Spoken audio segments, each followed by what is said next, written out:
eu mais me lembro e me marcou muito porque era bem início de carreira e dizia respeito a uma investigação policial. Era um sujeito que ele já tinha sido indiciado pela polícia, ela já sabia quem eram acusados de matar uma jovem aqui em Joinville. E era um cara que ele teve uma segunda vida aqui depois de ter formado uma carreira como policial militar em Minas Gerais, e lá ele matou a namorada dele. Aqui em Joinville ele começou uma nova vida, ele adquiriu outra profissão e também matou a namorada dele aqui em Joinville. O que chamou muita atenção na época é que a gente, antes da polícia, ou ao mesmo tempo da polícia, mas sem que isso tenha sido divulgado, a gente descobriu qual era a outra identidade desse cidadão. E a polícia não queria que ele soubesse disso para que ele não pudesse antecipar os passos dele na tentativa de fugir e não ser mais localizado.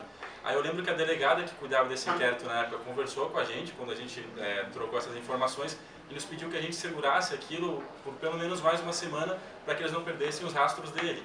Então era uma informação que a gente tinha, a gente entendeu a importância dela, ela seria um furo, seria exclusiva do Jornal A Notícia naquela oportunidade, mas a equipe de reportagem então decidiu, a pedido da polícia, mas porque era uma informação relevante, teria um impacto muito grande na investigação, segurar e atender ao pedido da polícia, sendo que depois que eles puderam localizar e ter certeza da região onde ele estava, e ele depois veio a ser preso, a gente então fez questão de divulgar e dar a história por completo. A missão da ONU no Haiti, ela já dura praticamente 10 anos, né?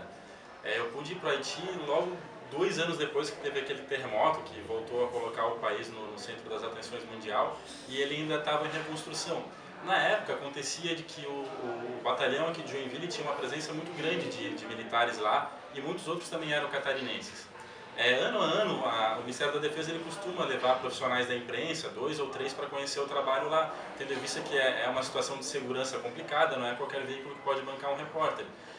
Na época a gente conseguiu então fazer essa negociação e ser um dos repórteres escolhidos, por conta de que o Grupo RBS, ele, além de ter uma presença muito estabelecida aqui no estado de Santa Catarina, ele tem um jornal A Notícia que é a Joinvilense, e é onde tem muitos joinvilenses lá no Haiti, naquela época, e também poderia compartilhar com outros jornais do grupo, né, o que foi o que caso aconteceu. Então eu pude participar, ser um dos 3 convidados naquela ocasião. Além de mim tinha mais um repórter da Editora Abril e uma pesquisadora de uma universidade de Minas Gerais. E aí lá eu pude ficar uma semana, acompanhar o trabalho deles e ver de perto tanto a situação do país quanto a dos joinvilenses militares que estavam envolvidos naquela missão. É interessante, né, que antes de ir eu tive a oportunidade de conversar com outro colega do grupo, que é lá do Rio Grande do Sul, que já tinha conhecido o Haiti, e também falei com militares aqui de Joinville que já tinham participado da missão em outro momento. E todos eles me relataram aquilo que a gente já imagina, né, que é um país de extrema miséria e que lá eu veria cenas que provavelmente iriam me sensibilizar e eu precisaria me preparar para saber como agir.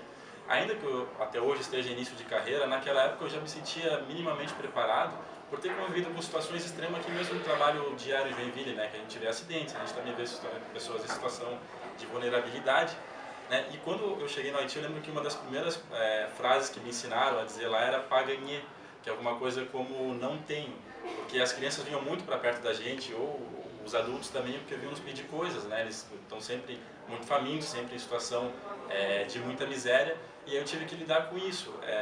Por ser toda ela uma realidade diferente, de um país que não pode sequer ser comparado com o nosso, para mim eu acho que foi um pouco mais fácil de naquele momento, apesar de estar lá, me colocar distante daquela realidade, de saber que não seria eu que conseguiria mudar de uma hora para outra, né?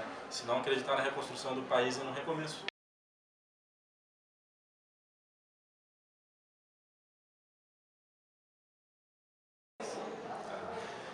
Aconteceu com a minha carreira de, aos fins de semana, eu fazer algumas coberturas de jogos do Joinville, né? E antes disso, e até enquanto isso, hoje em dia eu não escondo que eu sempre cresci sendo palmeirense, torcendo por Palmeiras. E claro, como joinvilense, sou nascido aqui, cresci também indo com meu pai para os estádios, tanto para o Ernestão, depois para a Arena, e até hoje acompanho o Joinville. Hoje eu vejo menos o Joinville com o olhar de torcedor e mais com o olhar profissional, justamente por esse contato que a gente tem na cobertura esportiva, que não nos permite ter aquela passionalidade que um torcedor normal tem.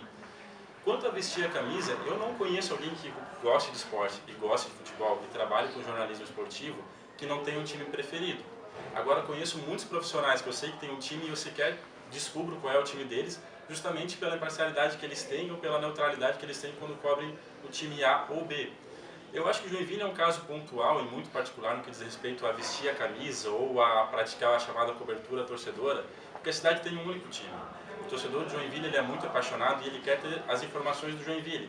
É diferente, por exemplo, de Porto Alegre, que tem o Internacional e o Grêmio, ou Florianópolis, que é um exemplo mais próximo, que tem o Figueirense e o Avaí. Então, se o profissional que cobriu o Joinville não tiver uma atenção voltada no sentido de mobilizar a torcida para o estádio, que é importante para a cidade, é bom para o próprio jornal, ele vai acabar sendo mais cobrado do que se ele tivesse uma conduta que fosse mais antiética daquelas que a gente conhece. Né? Mas isso não isenta o repórter de mostrar o que ele enxerga de errado, seja no time em campo ou na administração dos dirigentes do time enquanto um clube.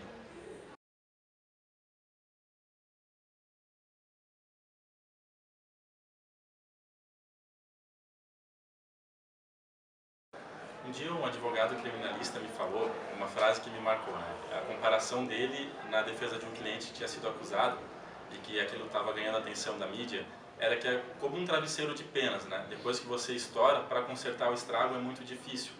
E esse caso do Oscar, que ficou muito emblemático, que aqui a imprensa acompanhava como o caso Gabriele, ele veio à tona o que poderia ser a versão do acusado muito tempo depois. Né? Ele foi indiciado, denunciado, preso e na época até réu confesso do crime. Por que réu confesso? A menina foi morta, ou na verdade ela foi encontrada semi-acordada numa pia batismal, e aquilo foi entendido como um assassinato.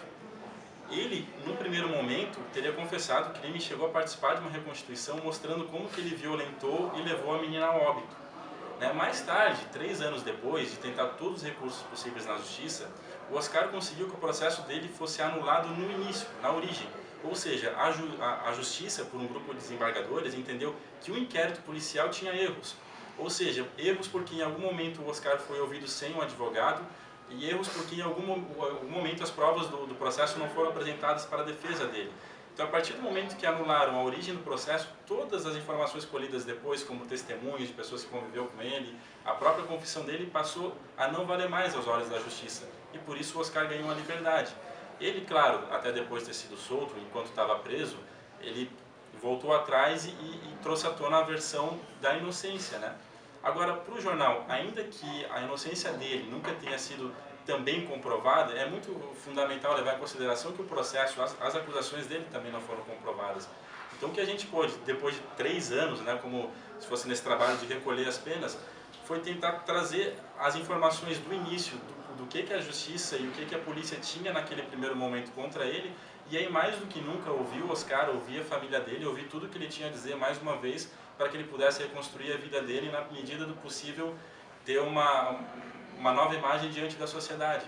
É também importante dizer que hoje eu acompanhei esse caso do meio em diante e eu não esqueço, até no sentido que hoje o Oscar processa o Estado de Santa Catarina, justamente por esses 3 anos e meio em que ele esteve preso, e deve ou não vir aí conseguir uma indenização, né? E a partir do momento que ele, principalmente se vier a conseguir, é importante que os veículos de imprensa todos que cobriram esse caso na época também deem atenção justamente para tentar minimizar da maneira possível o estrago que foi feito.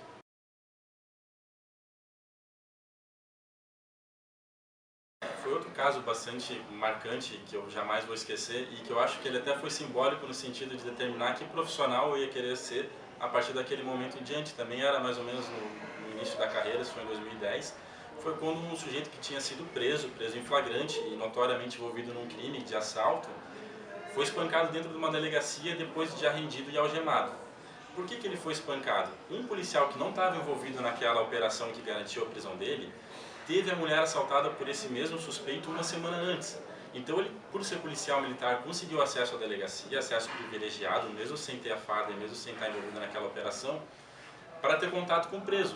Foi quando ele, ainda antes de praticar essa tortura, determinou que os profissionais de imprensa que estavam ali se afastassem daquele local para não documentar, não registrar o que estava acontecendo. Agora todo mundo ficou a poucos metros e, embora não tenham podido observar toda aquela ação, ficou claro a violência que aconteceu ali dentro. Uma violência desnecessária e vai colocar contra todas as condutas que a gente conhece que sejam protocolares da polícia. A partir daquele momento, na hora, não cabia a nós ter qualquer poder para interferir naquela ação, né? Até porque aquilo ali estava já controlado pela Polícia Civil e pela Polícia Militar. Mas eu, como repórter, voltei para a redação com aquilo na minha cabeça, ciente de que eu não poderia deixar aquilo passar indiferente, né? E algo que não é muito comum, mas até pela amizade que já é estabelecida, e todos nós, enquanto jornalistas, nessas horas temos que se entender, independentemente da rivalidade, da concorrência, cheguei a fazer contato com outro colega de imprensa, que também tinha presenciado aquilo, para me certificar de que ele também teria coragem de trazer aquilo à tona e publicar nos jornais. Né? Eram notícias do dia, a notícia do dia não deu a mesma margem que a notícia deu, mas também noticiou. Então, a partir do momento que eu tive as palavras dele de que a redação onde ele trabalhava iria noticiar, eu também me senti mais seguro para não esconder o fato. E o que me chama a atenção é que a notícia inicial, que era a prisão em flagrante daquele suspeito de praticar o assalto, acabou minimizada pelo fato que eu acho que era mais relevante, é de que quem cabia fazer a lei estava distorcendo ela, agindo de maneira completamente contrária a todas as regras, completamente reprovável, e que aí sim aquilo sim virava um novo caso de polícia, né? Tanto que aquele policial ele foi afastado, até hoje ele responde a processo, e quando ele não tiver mais condições de recorrer, ele provavelmente vai perder o cargo.